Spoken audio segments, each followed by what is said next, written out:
So welcome back to Outdoors with the Morgans. It's about 6:30 in the evening right now, and it feels more like 10 o'clock at night with the time change. But it's getting cold, and the weather has been really strange actually. Like this morning it was about 55 or 60, and now it's down to about 30. So we're going to start a fire tonight. Things will be nice and toasty over here in the morning. And by the way, we have fire starter available, both the 1.75 and 4-pound bags.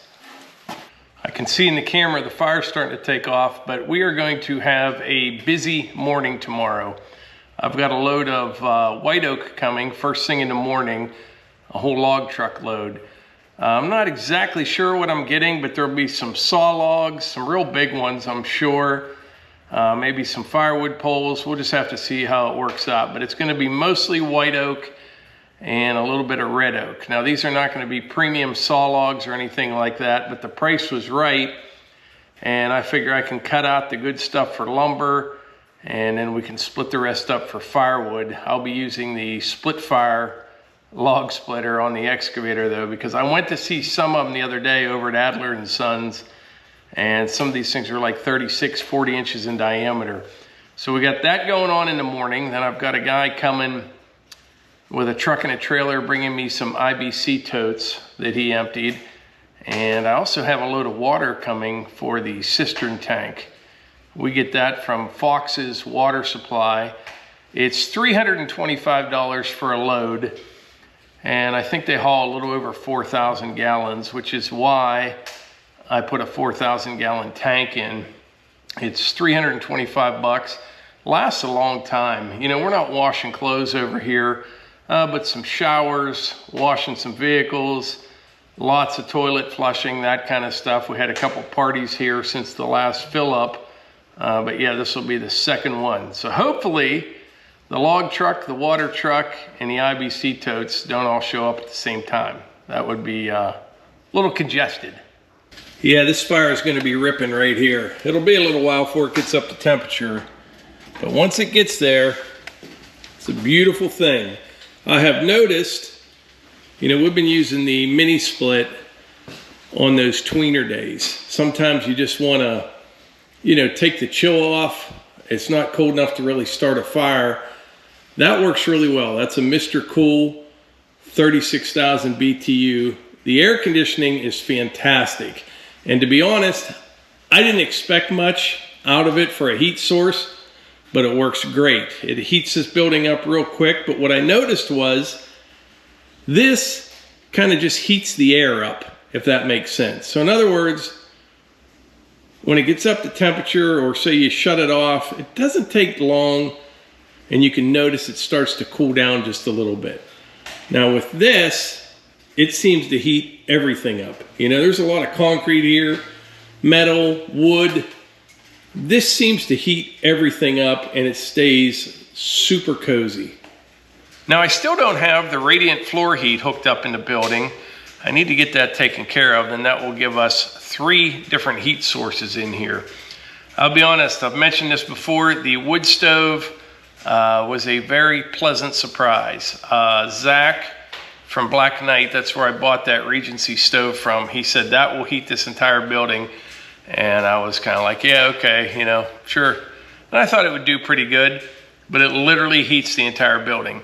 I've got a fan up above the hallway on that side, blowing into the garage area, and I have one on this side blowing into the game room. Just small fans. I've used them just a couple times, but you know, it kind of circulates the air, and it works really well. It does. I used it a little bit last winter when it got real cold there around Christmas, but yeah, pleasantly surprised with that big Regency stove. But anyway, I'll report back in the morning. Hopefully we don't have 3 trucks show up here at the same time. Right now, I'm gonna see if the hunt man wants to go to Sheets or something. Just go for a ride. He has been going to bed so early. You know, it gets dark early, then we did the time change. And Hunter, he doesn't care about all that stuff. When it's dark, he's ready to go to bed. Problem is, he's been getting up about 3 o'clock in the morning and ready to seize the day. So I'm gonna try to keep him up a little bit tonight. Melissa's over there with him right now, but I think that's what we'll do. We'll head to Sheets and I'll report back tomorrow morning. All right, it is first thing in the morning. I got the tractor warming up.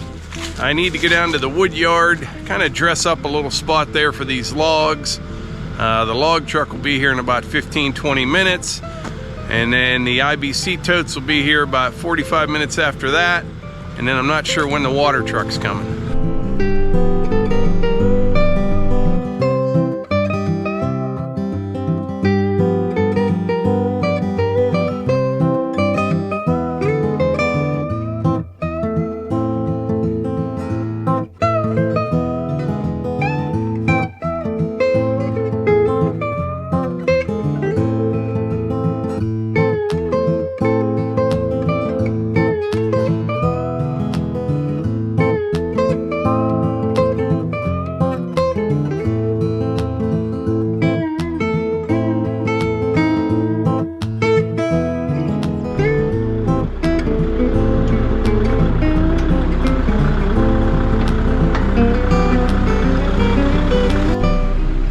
We're all ready for a load of logs. He can pull right down here and we're gonna unload right over there.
Log truck, he's on his way out.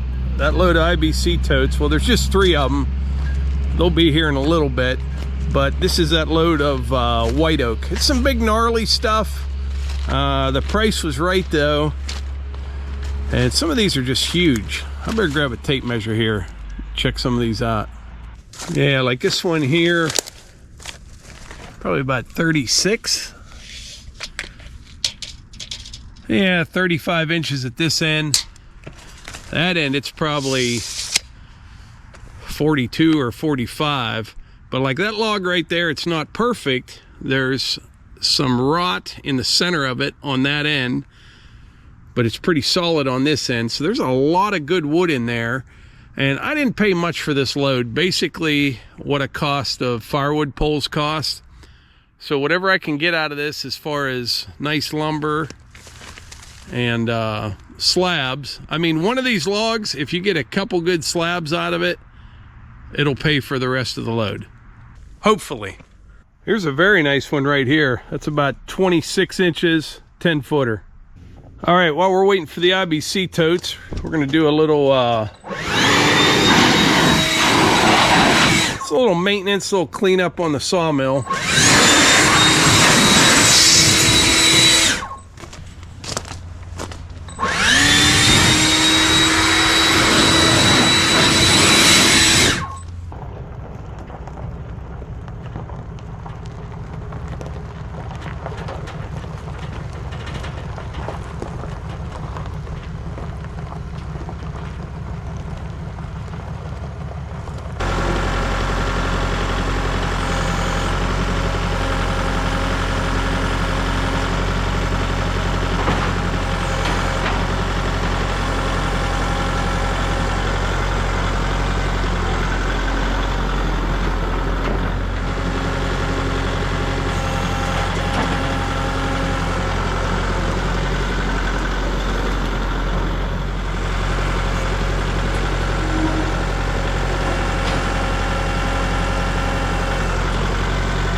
3 big ones here today. We got the Ford, the GMC, and now a Dodge.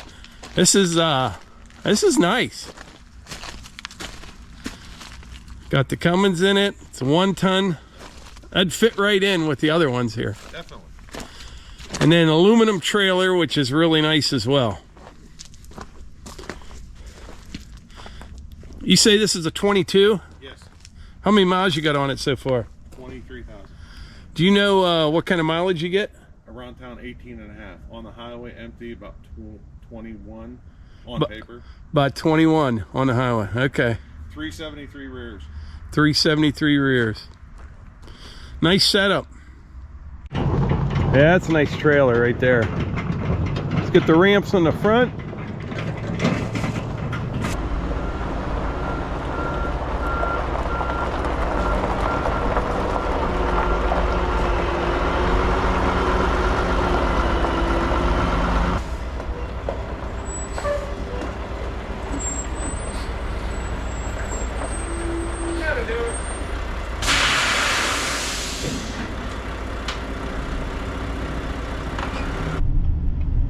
All right, we got our load of water. It was 325 bucks. And right now the Hunt Man and I, we're going to Harbor Freight. And what do you think, Hunter? Want to try Wendy's? Spicy chicken from Wendy's today? All right, that's the plan. Harbor Freight, spicy chicken sandwich from Wendy's, then back to the house. All right. The Hunt Man had his spicy chicken sandwich. I got back to the house a little bit ago.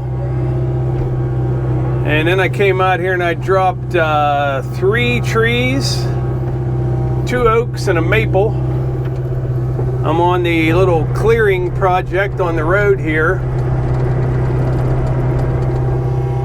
Actually, I dropped 2 trees. The third one is hung up, but we'll take care of that here in just a little bit.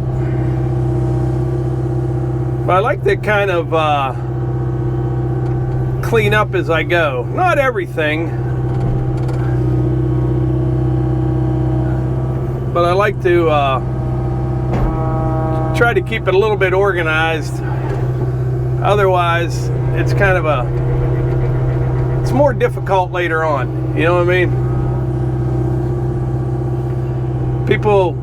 A lot of people said I should have just rented a dozer and I could have cut this road in an afternoon, and you definitely could do that.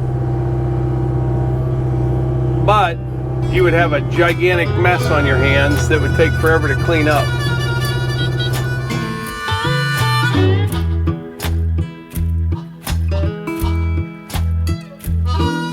Down in Louisiana, where the tall, tall pine trees grow, there live a preacher daughter and she knows how to jelly roll. And her papa wanna save my soul, but her sweet talking daughter, Lord, she loves to jelly roll. Yes, she do.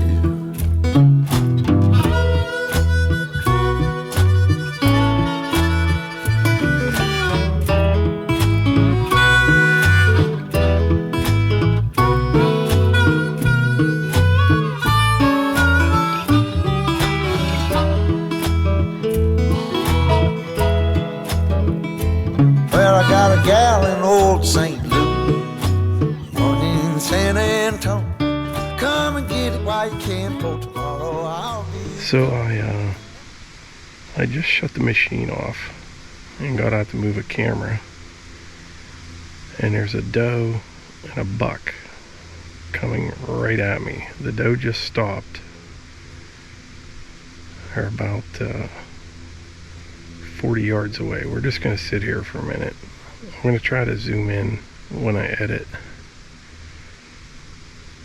Yeah, it's a little buck.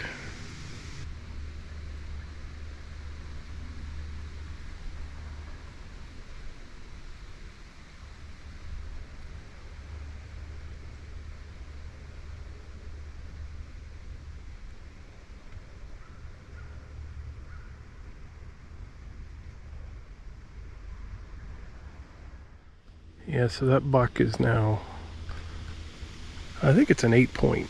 It's not a real big one, but it's a decent buck.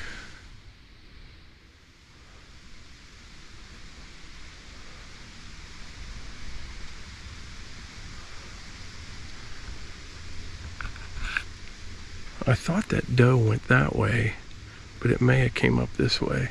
I'm not sure.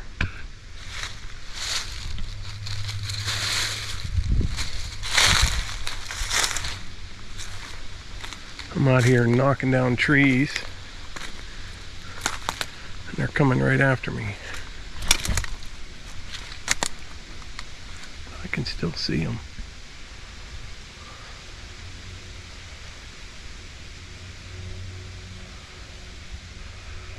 It's going right down in that valley right behind the house. I mentioned the other day that would have been the best spot to sit this year. It's actually the deck of the house.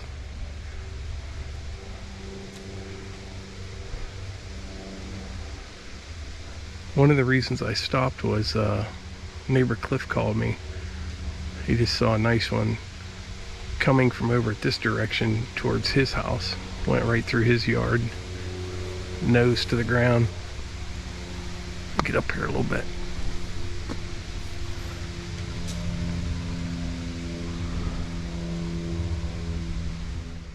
You know what? These trees are going to be here tomorrow, but all these deer might not be. I think I'm going to get this one red oak out of the way, knock that one down that's hung up, and then get my stuff, go sit in the mini cab until dark.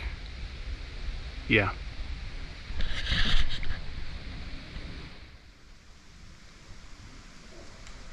He's walking now right up the trail like he's headed to the house.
Heading out to the mini cabin for the last hour and a half of daylight or so.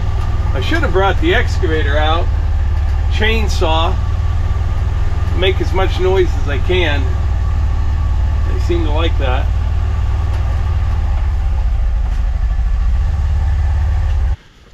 And this stuff, this winter rye that I planted in this area, it's trying. That's all I'll say.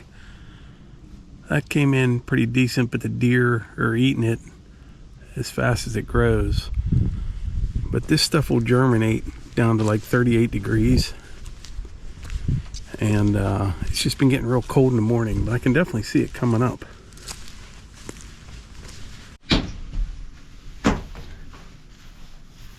Okay, we get settled in here. See what happens.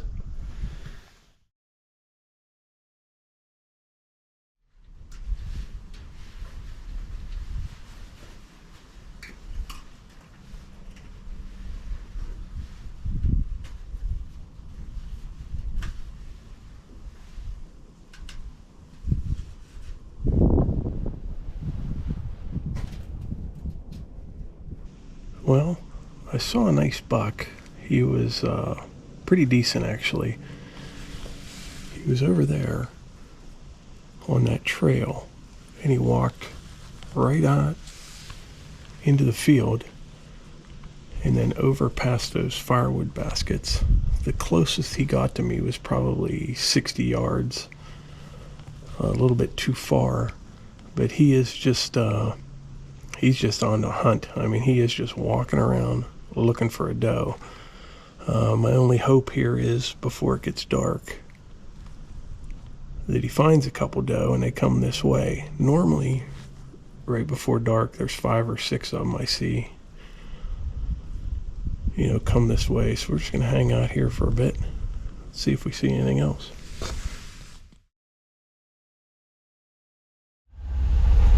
All right, it is Saturday evening. I last spoke with you last night, Friday night, and I was out here at the mini cabin. I saw a decent buck, and a lot of people ask about this side-by-side. Does it bother the deer? That's one of the main reasons I drive it out here, because it does not bother them one bit. Now, that buck that I saw last night, he was in a trance. I mean, he would have walked, I think, right into our living room if he smelled a doe. But last night he walked about 5 feet behind this SideKick, and I had just parked it here about an hour before that. When I come out here, you can drive right by them in this, but if you're walking, it's a whole different story. But today, I didn't even take a camera with me. I actually went to West Virginia. Left about 5 a.m. this morning. A buddy of mine went with me, and we moved tree stand, did a couple other things, kind of getting ready for hunting season down there, which starts, rifle season starts the Monday before Thanksgiving. So that whole week is big time around here. We can hunt West Virginia. We'll probably hunt Monday, Tuesday, Wednesday, maybe Wednesday. Thanksgiving on Thursday, and then rifle season here in Pennsylvania starts Saturday. So we have archery for another week, give or take, and then basically a week off, and then gun season here in PA. But anyway, I'm going to sit in the mini cabin again till dark. We'll see what we see. That buck last night, yes, he was in the area, but he was just cruising. He could have been from a couple miles from here. I hadn't seen that one before, but who knows? He may be back, or something else may stumble this way, but we'll see.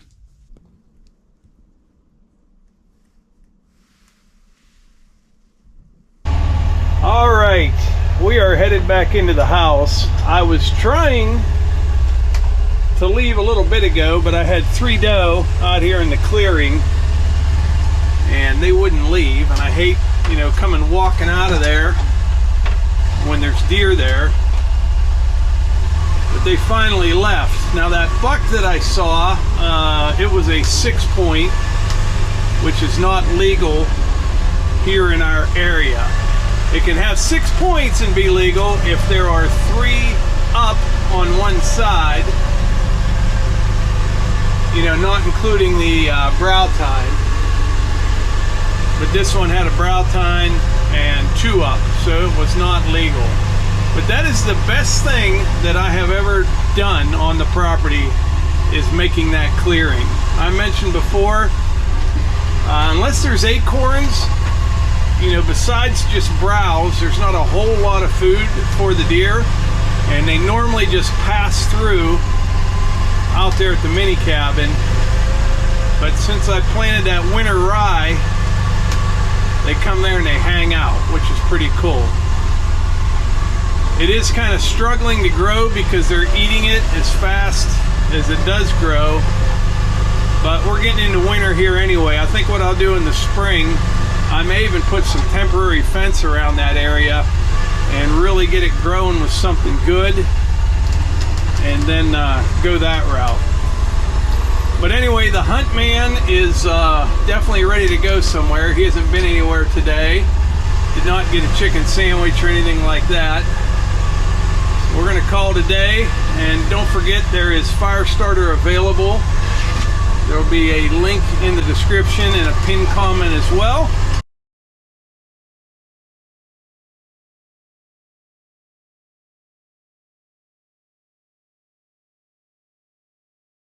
I appreciate y'all being here, I really do. And I will catch you on the next one. That looks nice with the light on it, doesn't it?